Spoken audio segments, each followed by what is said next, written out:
Hello दोस्तों, आपने energy, Divya शक्ति, दिव्य प्रकाश के बारे में तो सुना ही होगा और आपने न्यूमरोलॉजी, वास्तुशास्त्र और ऑरा स्कैनिंग के बारे में भी सुना होगा। मैं आपको आज इस टॉपिक पे डिटेल में बताने जा रहा हूँ। दोस्तों, ये पूरा ब्रह्मांड, ये दिव्य शक्ति और ये दिव्य प्रकाश से उत्पन्न हुआ है और निरंतर गति में है। पूरा यूनिवर्स निरंतर गति कर रहा है, मूवमेंट में है। सारे ग्रह, सारे प्लेनेट अपने अपने दायरे में घूम रहे हैं।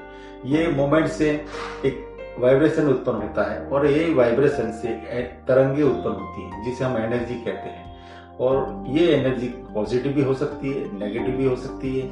हम इसे इलेक्ट्रॉन, न्यूट्रॉन और प्रोटॉन के रूप में भी पहचानते हैं विज्ञान के हिसाब से। तो अगर दोस्तों, अगर आपका स्पेशल इंटरेस्ट है, आप इस टॉपिक में इंटरेस्ट रखते हैं, एक रहस्यमय एनर्जी को जानना चाहते हैं, तो याद रखिए कि ये वीडियो आपके लिए ही बना रहा हूँ। न्यूमरोलॉजी, वास्तु और ऑरा के बारे में जानने से पहले आइए हम समझिए इस ब्रह्मांड की ऊर्जा को समझते हैं। ये ब्रह्मांड की जो ऊर्जा है, शक्ति है, वो क्या है। लोग इसे ईश्वर के रूप में भी पहचानते हैं। ईश्वर के बारे में अगर हम सोचते हैं तो क्या है, इसका मूल स्वरूप हमें कुछ मालूम नहीं है। मगर अगर देखा जाए तो जितने भी गुरु और जिसने भी साधनाएं की है और उस शक्ति को पाया है, और उसी शक्ति ने ये पूरा ब्रह्मांड बना के, ये उसी शक्ति पूरा संसार चला रही है। तो हम इस शक्ति को इन तीनों सब्जेक्ट से समझने की कोशिश करेंगे। सबसे पहले हम बात करते हैं न्यूमरोलॉजी में। न्यूमरोलॉजी को अंक शास्त्र भी कहते हैं। 1 से 9 नंबर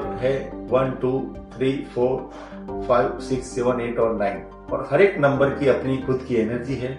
हर एक नंबर एक प्लेनेट से जुड़ा हुआ है। जैसे अगर हम बात करते हैं 1 नंबर, तो 1 नंबर सूर्य से जुड़ा हुआ है और वो पिता को रिप्रेजेंट करता है और इसमें अग्नि तत्व छुपा हुआ है। अगर आप में 1 नंबर है आपके बर्थ डेट के अंदर, तो आप सूर्य की ऊर्जा आपके अंदर काम करेगी।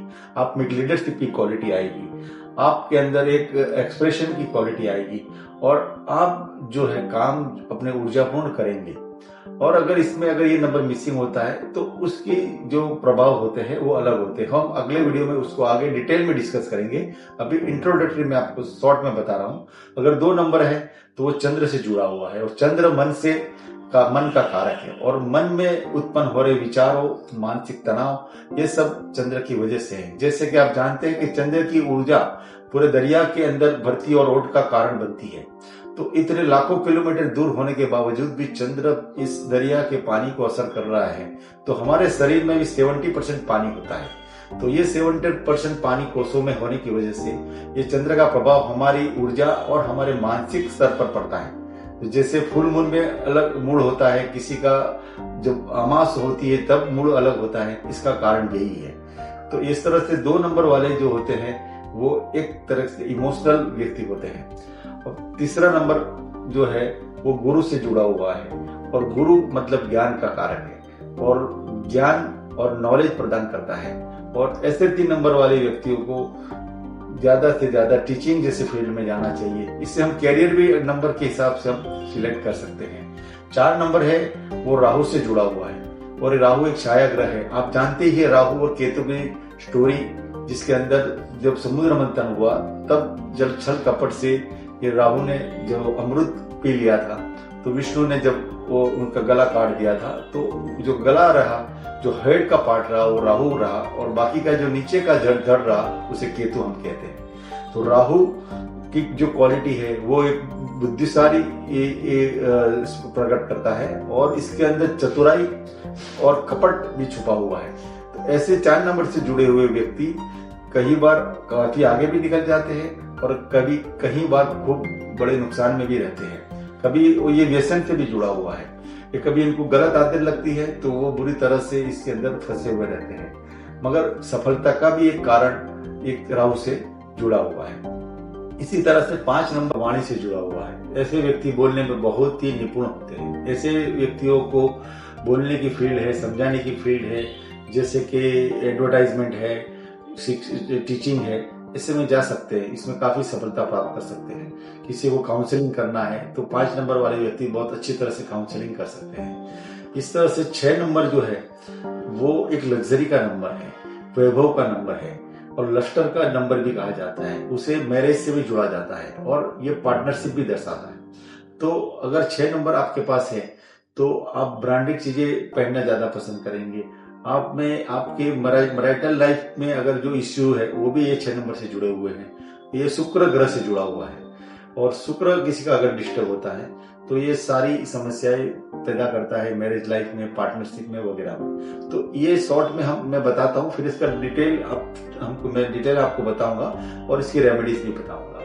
7 नंबर जो है केतु से जुड़ा हुआ है। जैसे मैंने बताया कि ये राहु का जो दूसरा पार्ट है बॉडी का, धड़ वाला पार्ट, इसे केतु कहा जाता है।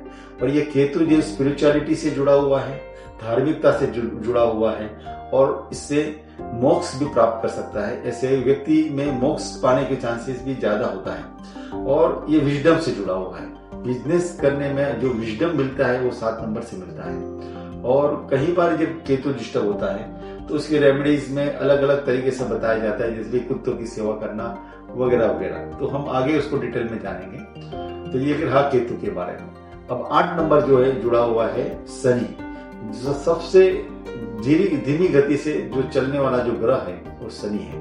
और ये न्याय से जुड़ा हुआ है, तो ये मजदूर वर्ग से जुड़ा हुआ है, ये मेहनत करने वाले लोगों से जुड़ा हुआ है। हमारे जो भी कंस्ट्रक्शन वर्कर है, जो भी हमारे कर्मचारी है, ये शनि को रिप्रेजेंट करते हैं। हमारे बॉडी का निचला हिस्सा है, टांगे है, जोड़ है, ये सारा शनि को रिप्रेजेंट करता है। तो शनि ग्रह जो है मेन जो उसका वो है, एक फाइनेंस से भी जोड़ता है और एक न्याय से भी जुड़ता है। तो अगर आप न्यायपूर्ण जीवन जीते हैं तो शनि आपके लिए बहुत आशीर्वाद होगा। दूसरा नंबर हम आगे लास्ट नंबर देखते हैं, 9 नंबर वो है मंगल से जुड़ा हुआ है। और मंगल की ऊर्जा अपनी वो भी अग्नि तत्व से जुड़ा हुआ होता है। और मंगल के अंदर आप कई बार देखते हैं कि मंगल दोष होता है, कोई मांगलिक होता है।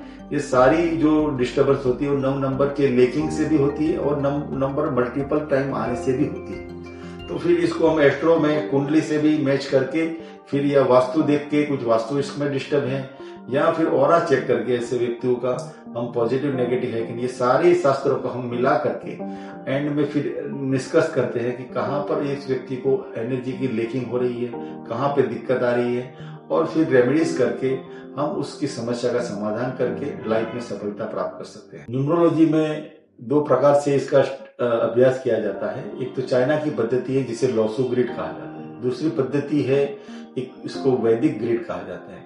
दोनों पद्धति अपनी अपनी जगह पर सही है और दोनों का ग्रिड अलग तरीके से बनता है।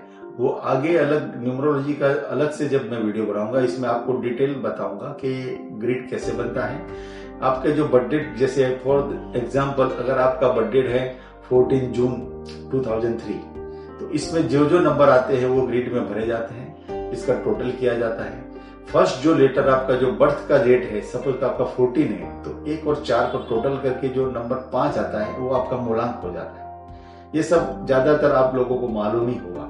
और पूरी बर्थ डेट का जो टोटल करते हैं तो उसमें भाग्यांक निकल के आता है और वो नंबर, जैसे कि ये बर्थ डेट के अंदर हमको 7 मिलता है, तो ये 4 और जो 5 नंबर अपने को मिला 14 से, वो व्यक्ति का मूलांक हो जाता है। और 7 नंबर जो मिलता है आखिर जो बर्थ डेट का टोटल करके मिलता है उसे भाग्यांक कहा जाता है। और मूलांक और भाग्यांक से फिर डिसाइड किया जाता है कि आपके लिए कौन से नंबर सही है, कौन से लकी है, कौन से अनलकी नंबर है।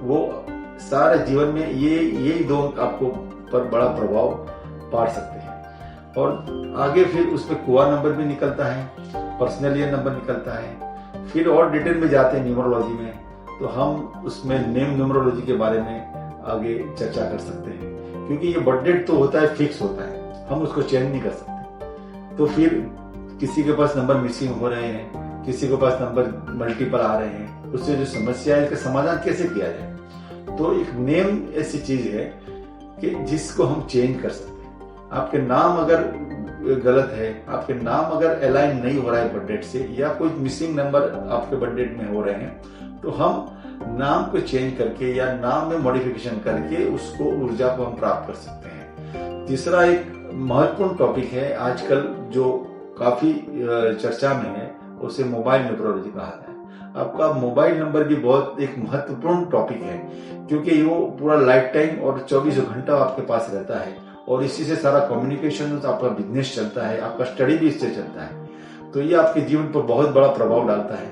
तो अगर आपका मोबाइल नंबर भी अलाइन आपकी बर्थ डेट से नहीं है या आपके बर्थ डेट में कोई प्रॉब्लम मिसिंग नंबर वगैरह से है, तो हम आपका मोबाइल नंबर चेंज करके भी उसे अलाइन करके उसको पॉजिटिव बना सकते हैं। तो कई लोगों की हमने देखा है कि बर्थ डेट गलत होने की वजह से, नाम का स्पेलिंग गलत होने की वजह से काफी समस्याएं पैदा होती है। कई बार चीटिंग होता है, इनके साथ फ्रॉड होता है। जैसे कि एग्जांपल मैं लेता हूं, अगर भाग्यांक और मूलांक के बारे में बताऊं तो मूलांक 1 8 2 8 8 2 8 1 ऐसे कॉम्बिनेशन वालों को आर्थिक समस्याएं, परेशानियां हमेशा बनी रहती है। तो कहीं ना कहीं न्यूरोलॉजिस्ट से कंसल्ट करके आप कौन सा आपके लिए कौन सा नंबर ठीक रहेगा, आपके लिए कौन सा लकी नंबर रहेगा, और पूरा आप उसका ये स्टडी करवा के आप सफलता प्राप्त करने की कोशिश कर सकते हैं। दोस्तों, हमने आगे न्यूरोलॉजी के बारे में देखा, अब हम वास्तुशास्त्र के बारे में मैं थोड़ा इंट्रोडक्शन आपको दे देता हूँ। जैसे आप जानते ही हैं कि वास्तुशास्त्र एक दिशाओं का ज्ञान है, और पूर्व पश्चिम उत्तर दक्षिण जो मुख्य दिशाएं हैं, और इसके सब पार्ट्स मिला के 8 16 और 32 तक दिशाओं का विवरण दिया जाता है और वास्तुशास्त्र का अभ्यास किया जाता है। वास्तुशास्त्र के अंदर एक वास्तु पुरुष का स्टोरी आता है, वो आप लोगों को मालूम ही होगा, नहीं तो बाद में मैं आपको उसके बारे में डिटेल बताऊंगा। और वो वास्तु पुरुष के कौन सा अंग किस तरफ रहता है, ईशान कोने में इसका सर रहता है और उस तरफ नैऋत्य कोने में उनके पांव रहते हैं। इसी तरह से हम घर के अंदर कौन कौन सी अपनी ऊर्जाएं डिस्टर्ब हो रही है वो जान सकते हैं। पूर्व दिशा है एक ऊर्जा की दिशा है, सूर्य उधर से निकलता है और वो एयर एलिमेंट से जुड़ा हुआ है। और इस तरह से उत्तर दिशा है, तो वो दिशा है अपॉर्चुनिटी की दिशा है और वो बुध ग्रह से जुड़ा हुआ है और वहां से अपॉर्चुनिटीज नई नई जो क्रिएट होती है। और ये जो तत्व पानी से जुड़ा हुआ है और इसका कलर जो है ब्लू है, जैसे पूर्व दिशा का कलर ग्रीन है, इसका ब्लू कलर है। और इसी तरह से दक्षिणी दिशा है, साउथ जिसे हम बोलते हैं, वो अग्नि तत्व से जुड़ी हुई है और ये बिजनेस और मनी फ्लो, कैश फ्लो से जुड़ी हुई दिशा है। वहां पर अगर कोई समस्या आती है, हम जैसे कि बाद में बताएंगे कि शौचालय कहाँ पे होना चाहिए, आपका बेडरूम कहाँ पे होना चाहिए, स्टडी रूम कहाँ पे होना चाहिए, ये सारी चीजें अपनी फिक्स जगह पे होनी चाहिए, तो एनर्जी सही तरीके से बैलेंस रहती है। और आखिरी दिशा जो है पश्चिम दिशा है, वो शनि से जुड़ी हुई है दिशा है और वो आकाश तत्व को रिप्रेजेंट करती है। तो इसका कलर भी तो ऑफ वाइट और पीला, हल्का पीला रंग हम ले सकते हैं क्योंकि उसमें पृथ्वी तत्व भी मिला हुआ होता है। तो ये सारी दिशाएं जो है, और इसकी जो सब दिशाएं हैं, जैसे कि उत्तर और पूर्व के बीच में तो नॉर्थ ईस्ट है, इस तरह से साउथ ईस्ट है, नॉर्थ वेस्ट है और नॉर्थ ईस्ट है। तो ये सारी दिशाओं का अपना अपना एक महत्व है।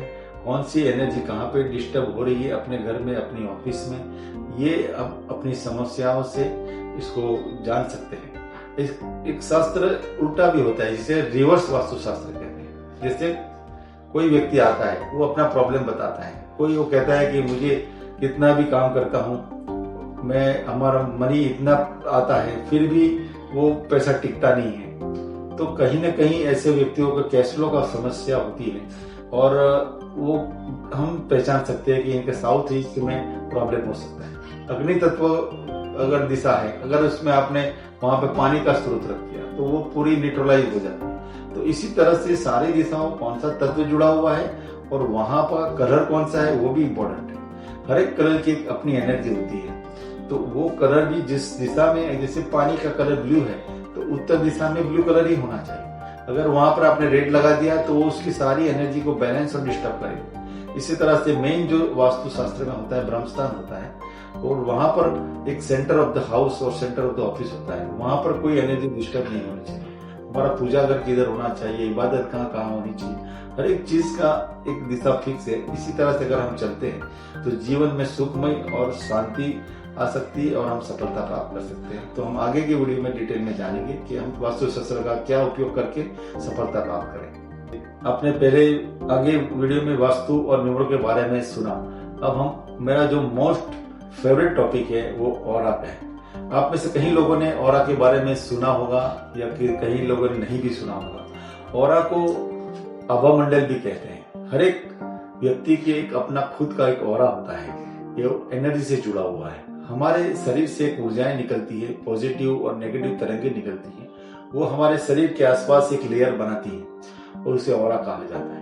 आज साइंस से ये ऑरा प्रूव हो चुका है और हम उसको ऑरा स्कैनर से डिटेक्ट कर सकते हैं और पहचान सकते हैं कि इसका व्यक्ति का ऑरा पॉजिटिव है, नेगेटिव है, उनके शरीर में कहाँ पे प्रॉब्लम है, ये ऑरा स्कैनर से जान सकते हैं। मैं प्रैक्टिकली आपको ऑरा स्कैनर दिखाऊंगा और ऑरा स्कैन करके भी बताऊंगा ताकि आप लोग उसको ज्यादा अच्छी तरह से समझ सके। दूसरा, ऑरा स्कैनिंग ऐसा सब्जेक्ट है कि बहुत कम लोगों को इसके बारे में मालूम है। हमारे शरीर में जो 7 चक्र रहते हैं, क्राउन चक्र, थर्ड आई चक्र, थ्रोट चक्र, हार्ट चक्र, सोलर चक्र, सैक्रल चक्र और रूट चक्र, ये 7 चक्रों का बैलेंस होना बहुत जरूरी है। अगर ये 7 चक्र इम्बैलेंस होते हैं तो हमारी सारी ऊर्जा डिस्टर्ब होती है और हमको हेल्थ में भी समस्या आती है, शारीरिक हेल्थ में भी समस्या आती है, मानसिक हेल्थ में भी समस्या आती है, हमारे व्यवहार में भी समस्या आती है, हमारे स्वभाव डिस्टर्ब हो जाता है, हमारे बिजनेस में भी उसका असर पड़ता है। तो ये ऑरा स्कैनर से हम जान सकते हैं कि आपका कौन सा चक्र ब्लॉक है, कौन सा चक्र खुला हुआ है और कौन से चक्र को हम किस तरह से खोल सकते हैं, किस तरह से इसका रेमेडी कर सकते हैं। वो मैं आपको आगे के जो डिटेल वीडियो आएगा उसमें बताऊंगा। ऑरा स्कैनर से दूसरा, हम दोष भी पहचान सकते हैं। किसी व्यक्ति में कुछ शरीर में कुछ दोष हो, जैसे माना जाता है कोई नजर दोष होता है, कुछ बंधन दोष होता है, कोई लोग मांगलिक होता है तो मांगलिक दोष कहा जाता है। तो ये दोस्तों बहुत आसानी से ऑरा स्कैनर उसे डिटेक्ट करके बता सकता है और कुंडली से भी हम फिर बाद में वेरीफाई कर सकते हैं। जैसे ऑरा स्कैन में बताया कि भाई ये मांगलिक है या आंशिक मांगलिक है, तो हम कुंडली देख के अगर उसको जब वेरीफाई करते हैं तो ये 100% सही बताता है, ये हमने पाया है। तो ये ऑरा स्कैनर से हम अपनी जगह की एनर्जी चेक कर सकते हैं। कई बार ऐसा होता है कि कोई लोग हमको मिलते हैं तो हमें अच्छा लगता है, कई लोग हमें मिलते हैं तो हमें अच्छा नहीं लगता है। ये इसी कारण होता है कि हमारा ऑरा मैच नहीं होता है। कई बार हम भाई भाइयों में भी तकरार होती है, कई बार हस्बैंड वाइफ में तकरार होती है। इसका कारण मुख्य रूप से एक डिस्टर्ब एनर्जी का ही है, डिस्टर्ब नेगेटिव और पॉजिटिव एनर्जी का है। तो ये ऑरा स्कैनर से हम जान सकते हैं और उसको डिटेक्ट करके इसकी रेमेडी करके हम अपने लाइफ में सफलता प्राप्त कर सकते हैं। दोस्तों, अपने आगे की वीडियो में न्यूमरोलॉजी, वास्तुशास्त्र और ऑरा के बारे में इंट्रोडक्टरी लेक्चर मेरा सुना। आपको आशा रखता हूं कि बहुत पसंद आया होगा और इसी बारे में हम मल्टीपल वीडियोस आगे बनाएंगे, इसको डिटेल में जाएंगे, इसका अपने जीवन में कैसे उपयोग कर सकते हैं और किस तरह से डिस्टर्ब हुई एनर्जी को हम हील कर सकते हैं। और ये ऊर्जा, ब्रह्मांड की जो ऊर्जा है, शक्ति है, ये दिव्य शक्ति है जो हमारे जीवन और हमारे व्यवसाय पर असर डालती है, उसको हम स्टडी करके उसकी जो डिफेक्ट्स है, उसके जो प्रॉब्लम्स है, उसको डिटेक्ट करके मैं कोशिश करूंगा कि आपका जीवन ज्यादा से ज्यादा सुखमय और सफल रहे। यही मेरा उद्देश्य है। तो आप मेरे चैनल को रेगुलर देखते रहिए, आइकॉन पे बटन दबाइए और सब्सक्राइब कीजिए और फॉरवर्ड कीजिए। Thank you.